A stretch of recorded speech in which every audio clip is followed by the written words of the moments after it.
celebrating the power of possibility. I'm Shawn P Turner, and I believe that anything is possible.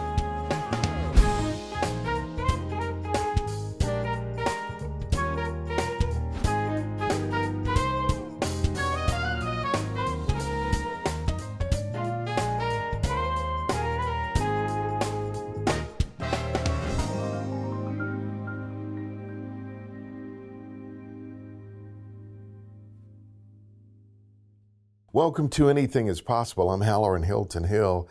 It is always such a joy to come to you with these great stories about great people whose lives prove that anything is possible. And this is Shawn Turner. Welcome to the broadcast. Thank you for having me. I am so excited to have you in this space, in this room, because I think the world of you. Likewise. We worked together for a few years. I've known you for a while. We had these great conversations, but let me start with a compliment, right?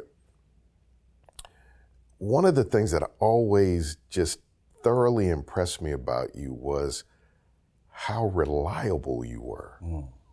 Like, you were one of the young men that I met that if you gave your word, that's what you did. And you did it on time and it was structured. I remember the first meeting we had with you, you sat down and you had your tech geek like I am, and you had your iPad and a pencil. And when I looked at the notes you were taking, I mean, I'm like, this dude is a nerd like me. Just a little bit. Where did that come from? Man, honestly, being raised by old folks and being around old folks who tell me had about that mentality. That. I mean, where'd you grow up? I grew up in Memphis, Tennessee, mostly in an area called Woodstock. Around my grandmother, she was very, very present. What was her name? Her name was Helen Wallace, and she was special, very, very special. What was special about Miss Helen? Oh my goodness, she was the glue for our family. I mean, for years I saw sacrifice.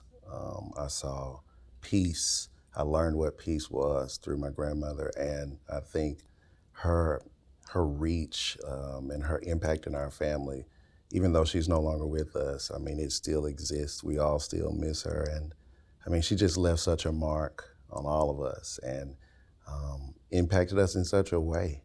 She set the framework for being a person of hard work, dedication, absolutely, that kind of a thing. Absolutely. Tell me about your parents. Tell me about growing up in Memphis, and tell me about when music, as the old folks say, as we say often, got a hold of you. It got hold to me. It got hold to me early on. Again, I have to go back to my grandmother.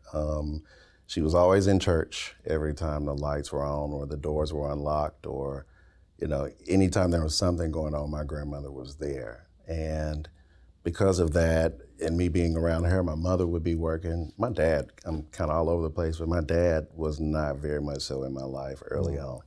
I always tell people that song, Papa Was a Rolling Stone, was written for my dad. I love him. He's a great man, and we do have a relationship now, but early on, he was not present. And because of that, I spent a lot of time with my grandmother while my mom worked. And so those times with Granny, as I affectionately called her, were spent at church in choir rehearsal most often. My grandmother was known for two things: singing in the choir and managing the church kitchen. So she was the chef at the church for any and all occasions. And so those times sitting in her lap in choir rehearsal shaped my life. And back then, I didn't know it, or I didn't realize how much of an impact it was having on me. I was just there with Granny, But looking back, that formed my whole approach to music, my approach to just relationships and life in general. Do you remember the first time you played the piano? Kinda. I was like any other kid that when rehearsal was over, I would go to the piano and just kind of tinker, or again, with my grandmother always being in church, if there was a funeral or something, we would have a repast after the funeral took place, the actual funeral services. And when she was back in the kitchen serving food and I was waiting for her to finish doing all of the things, I would sneak into the sanctuary and just kind of peck around on the piano. But I mean, it was literally pecking, investigating, not really taking it serious. It was just something to do to kill time then.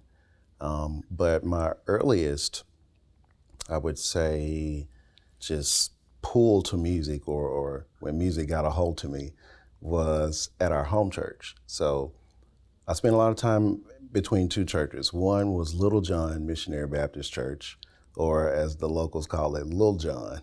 And that was my grandmother's church, Right. which was in the Woodstock area. But then the other church that really had an impact on my life was Berean Missionary Baptist Church, which was in South Memphis. And so it was at Berean where they had an angel choir.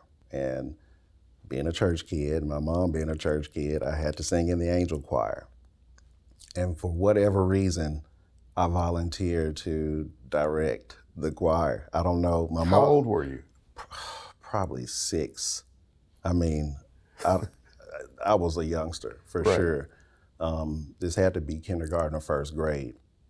And so that was my first, like, in my mind, real pull to want to participate or to want to do something. I mean, the other kids were singing, but I just distinctly remember feeling like I shouldn't be singing, like I should be in front of this group. There's this call on your life to lead Perhaps. and to bring people together. And maybe, I don't know if it's leadership as much as you love to see people come together. Oh, absolutely. And then what happens when they collaborate well, it makes something greater than the sum of the parts.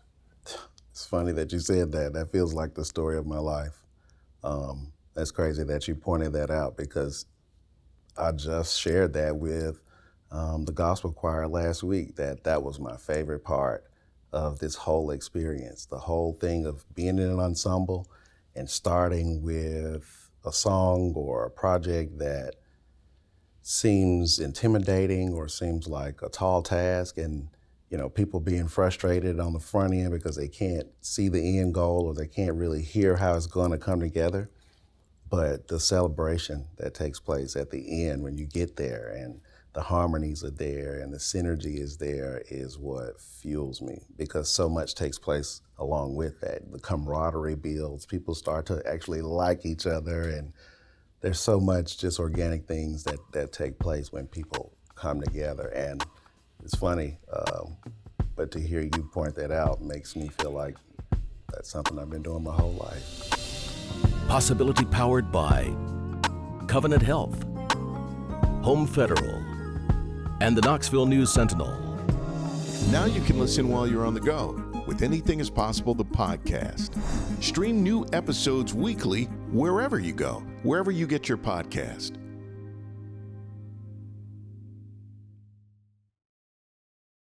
You're an agent of possibility. By the way, this is Anything is Possible. This is Shawn Turner. He is a maestro, a musician extraordinaire, as you will find out.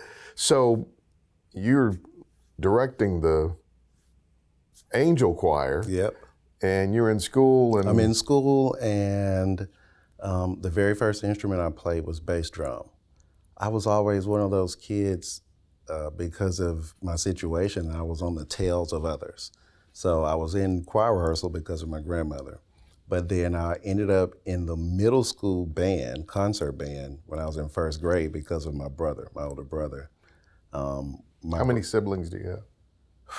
So just with my mom, 2, and my dad, again, being that Rolling Stone, 12. Wow. Yeah. So you're playing the bass drum. I'm playing the bass drum with my older brother because I couldn't walk home alone. I was, in first grade. And the band director, I was sitting in the back of the room. There was an old bass drum just kind of laying on the floor. And again, I distinctly remember reaching over and just like kind of tapping it, being a kid, but also like noticing what's taking place in the room. So I wasn't randomly hitting the drum. I was in sync, and the band director noticed, and Soon after, got permission from the principal for me to be in the middle school band, which started at 5th grade. This was a K through 8 school. So in 1st grade, my mom has pictures of me standing on a stool playing bass drum in a actual concert with the middle school band, and that's when it all started. So it's interesting that the possibility of your life is emerging on the tails of other people's possibility, and then you become this agent of possibility, which is a beautiful thing. So you go through school, you're in band. I'm in band, I'm playing drums. By the time I get to 5th grade, we got a xylophone. And because I had been playing the longest compared to the other guys that were also 5th graders, the band director decided that I would explore the xylophone. And so a xylophone is a percussion instrument. It's just like a large piano. You just strike it with mallets. And so he started kind of teaching me the major scale, just C major scale, basic stuff, and the grand staff, because all I had been reading was rhythms, and I had not taken formal piano lessons, had no real formal music training. And so he kind of caught me up a little bit, spent a little extra time with me. I would stay after school just to kind of get a grip on it, and eventually I would take what I learned from the xylophone and transfer it over to the piano. I mean, it's the same instrument, so I would take what I was doing with my hands and just start to do it with my fingers. By the time you get to high school, what's going on? By the time I get to high school, I had played my 8th grade graduation because I had gotten comfortable enough on piano. So I played the school song in 8th grade graduation. Freshman year, I'm marching. So you're in the Pride of the Southland band. Well, that's freshman year of college. Freshman year of high school, you're in the marching band. I'm in the marching band, yeah, because I had had all those years of playing percussion instruments. And when you're in high school band, of course, there might be some downtime or sectional time. When there was sectional time, I ran to the practice room and I would tinker on the piano. So then you make this leap to come to the University of Tennessee. Yes. And you're in the Pride of the Southland band. Playing bass Did drum. you imagine any of this? No. I had not been to a UT game or visited or anything of that nature. In fact, being a product of military parents, soldiers, I felt kind of influenced by that, and I respected it a lot. I had done 4 years of ROTC in high school, and so I kind of set myself up to potentially go in the military as an option. So I only applied to UT. That was the only school I applied to, which looking back was kind of silly or courageous, or I don't know. But I just decided my senior year, after having played piano in church, I had started playing for a church, I was like, this may be something I can do. So I auditioned to get into the jazz program, and I sent an audition tape to get into the marching band, and the rest is kind of history. What did you think you were going to do with this? I really didn't know, honestly. What did you think the possibility of your life was? Well, I felt like, having grown up in church and being self-taught on piano, I wanted to be able to understand what I was playing. For so many years, I would say, I guess from 8th grade on, I was kind of taking mental pictures of chords so that it could kind of help me when I came back to relearn something, you know? I didn't have the theory to understand, oh, this is a 2 chord or this is a 5 chord, and how the chords functioned. And so I wanted to know that stuff, you know? Growing up in Memphis, there were so many killer players everywhere. I mean, and these were people who were self-taught and Beast. Oh my goodness, so many, you know, that came through churches, and it was a situation where oftentimes it felt like there were people even sitting in the congregation that weren't playing on Sunday that, if they wanted to, could come up to the piano and absolutely shred. But a lot of them, I noticed, some of them could read and did have some music theory, but many were just self-taught and just had a gift or just played out of need. And I wanted something different. Which you did, and you studied with the legendary Donald Brown. Life-changing. Absolutely life-changing.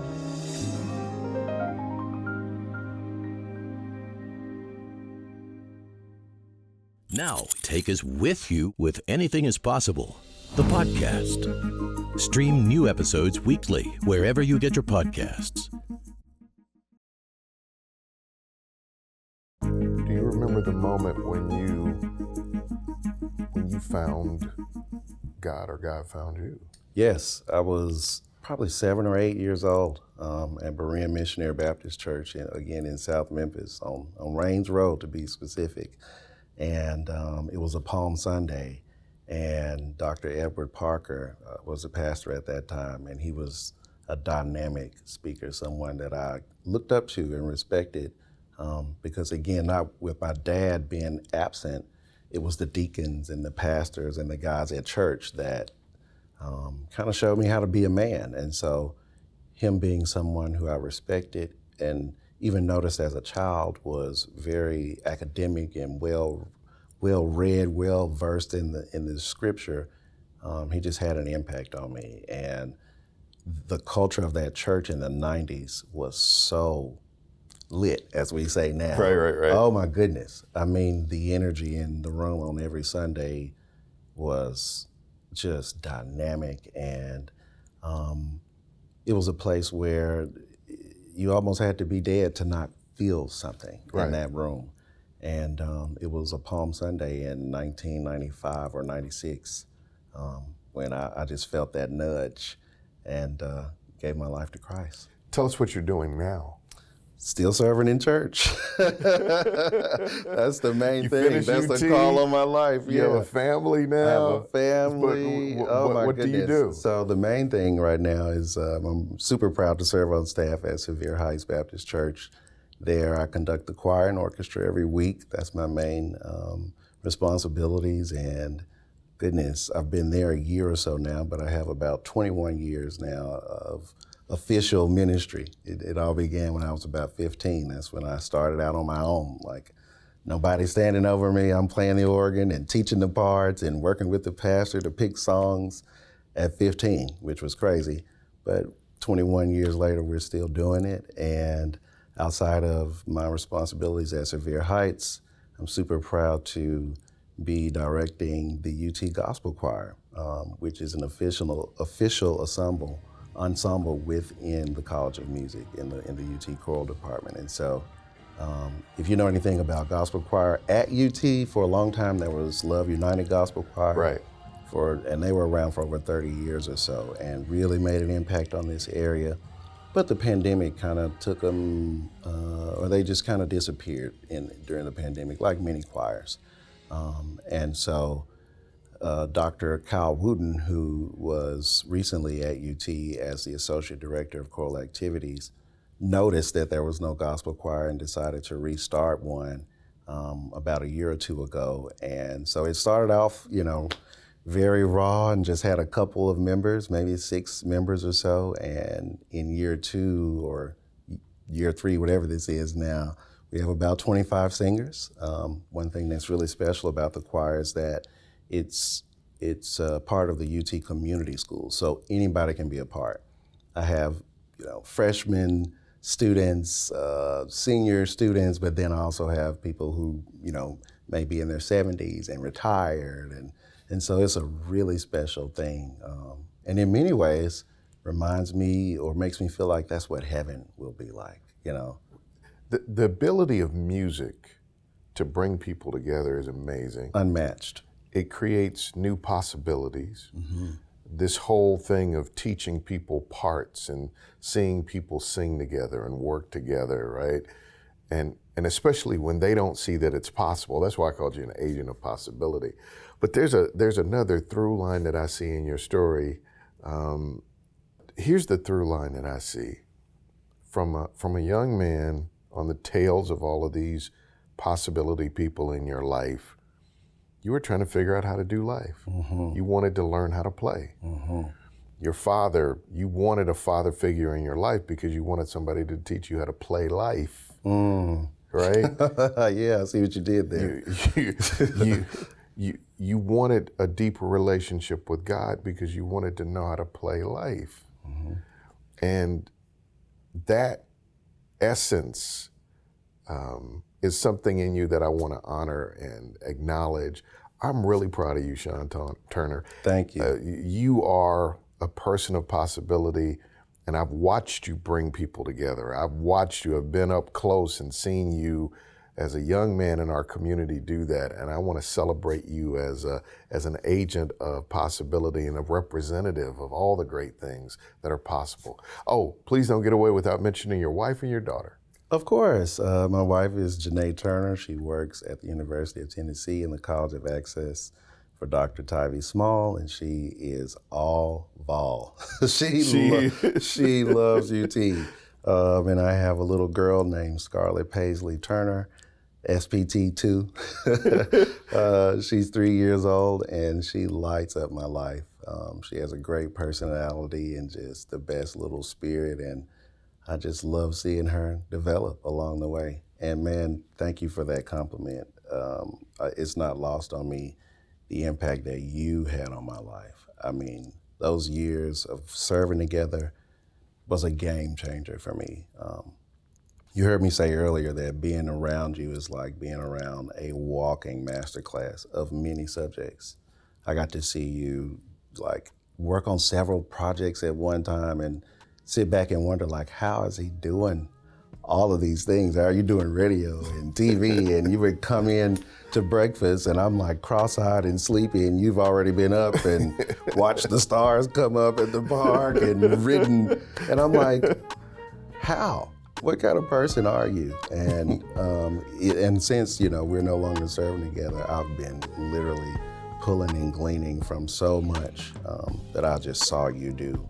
Again, that's, I guess, my story, being on the tails of others. And well, you inspired me as well, and I wish you all the best going forward. Man, iron sharpens iron. Shawn Turner, thank you for being on Anything Is Possible. Thank you for having me.